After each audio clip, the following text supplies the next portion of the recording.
Hello all, I am Keerthana, BCom ISM second year. Wings of Fire by A.P.J. Abdul Kalam. Wings of Fire is an autobiography of A.P.J. Abdul Kalam covering his early life and his work in Indian space research and missile programs. It is the story of a boy from a humble background who went on to become a key player in Indian space research, Indian missile programs, and later became the President of India.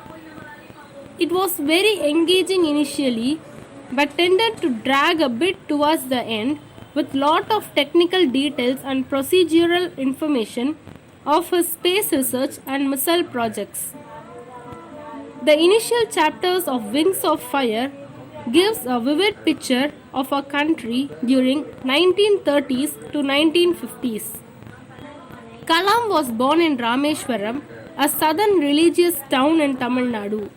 The initial chapters provides an interesting glimpse of religious harmony which existed before India's partition.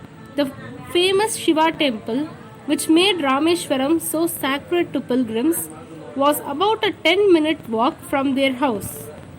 Their locality was predominantly Muslim, but there were quite a few Hindu families too, living amicably with their Muslim neighbors. There are instances in the where a teacher spreading social inequality is punished and forced to leave the institution or school. Kalam in younger years wanted to be an officer in Air Force. However, he couldn't clear the interview. He met Swami Sivananda after his failure, and I found his words to Kalam interesting and in a very prophetic way. Accept your destiny and go ahead with your life. You are not destined to become an Air Force pilot. What you are destined to become is not revealed now, but it is predetermined. Forget this failure, as it was essential to lead to your designed path. Search instead for a true purpose of your existence. Become one with yourself, my son. Surrender yourself to the wish of God. In this book, we learn how Kalam started his career in aeronautical department establishment and was involved in the design of a hovercraft. Later, he moved to Indian space research, which was the brainchild of Vikram Sarabhai. In 1963, Kalam went to NASA facility in Maryland, USA, as part of a training program on sounding rocket launching techniques. There he came across a painting which depicted Tipu Sultan's rocket warfare against the British. The book covers a lot of behind-the-scene information and technical details about India's satellite and missile program SLV-3, Prithvi, Agni, Trishul, Akash and Nag.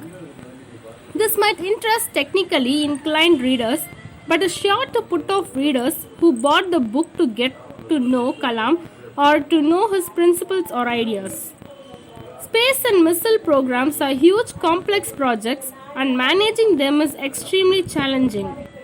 The book does give a glimpse of the participatory management technique adopted by Kalam, but at the same time it doesn't go into details. Wings of Fire covers Kalam's personal life only, briefly, which is strange for an autobiography. For example, we don't know why he decided to remain single or his activities outside space research, even though we can conclude in the end that he was married to science and technology. Kalam is a poet and is a huge fan of poems. The book contains many of his own poems and his favorite poems. Here is an example. Do not look at Agni as an entity directed upward to deter the omnious or exhibit your might. It is a fire in the heart of an Indian. Do not even give it the form of a missile, as it clings to the burning pride of this nation and thus is bright. Through Wings of Fire, we can come across some brilliant people who worked behind Indian space research, such as Vikram Sarabhai and Dr. Braham Prakash. The book also contains about 24 photos, and I found the ones from the early days of Indian space program very interesting. This alone is worth the price of the book. One of the things that stand out throughout the book is Kalam's positive thinking. He held many high-ranking positions in various organizations. Yet in the book, he rarely mentions anything about lethargy, corruption, or bureaucracy or politicians. The secret to his success seems to be his ability to ignore negative things around him. The book also gives a clue to his popularity in India. Kalam is a simple, secular, inspiring humanitarian. Thank you.